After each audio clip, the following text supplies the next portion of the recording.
أعوذ بالله من الشيطان الرجيم. بسم الله الرحمن الرحيم. هل أتى على الإنسان حين من الدهر لم يكن شيئا مذكورا إنا خلقنا الإنسان من نطفة أمشاج نبتليه فجعلناه سميعا بصيرا إنا هديناه السبيل إما شاكرا وإما كفورا إنا أعتدنا للكافرين سلاسل وأعلالا وسعيرا إنا أعتدنا للكافرين سلاسل وأغلالا وسعيرا إن الأبرار يشربون من كأس كان مزاجها كافورا عينا يشرب بها عباد الله يفجرونها تفجيرا يوفون بالنذر ويخافون يوما كان شره مستطيرا ويطعمون الطعام على حبه مسكينا ويتيما وأسيرا إنما نطعمكم لوجه الله لا نريد منكم جزاء ولا شكورا إنا نخاف من ربنا يوما عبوسا قمطريرا فوقاهم الله شر ذلك اليوم ولقاهم نضرة وسرورا وجزاهم بما صبروا جنة وحريرا متكئين فيها على الأرائك لا يرون فيها شمسا ولا زمهريرا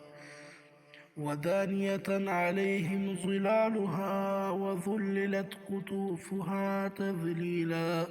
ويطاف عليهم بآنية من فضة وأكواب كانت قوارير من فضة قدروها تقديرا ويسقون فيها كأسا كان مزاجها زنجبيلا عينا فيها تسمى سلسبيلا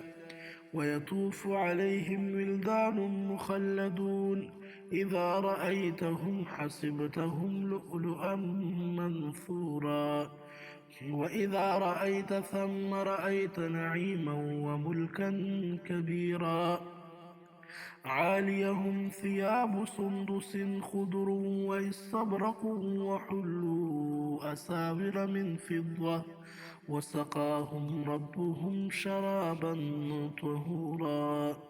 إن هذا كان لكم جزاء وكان سعيكم مشكورا إنا نحن نزلنا عليك القرآن تنزيلا فاصبر لحكم ربك ولا تطع منهم آثما أو كفورا واذكر اسم ربك بكرة وأصيلا ومن الليل فاسجد له وسبحه ليلا طويلا إن هؤلاء يحبون العاجلة ويذرون وراءهم يوما ثقيلا نحن خلقناهم وشددنا أسرهم وإذا شئنا بدلنا أمثالهم تبديلا إن هذه تذكرة فمن شاء اتخذ إلى ربه سبيلا وما تشاءون إلا أن يشاء الله إن الله كان عليما حكيما يدخل من يشاء في رحمته والظالمين أعد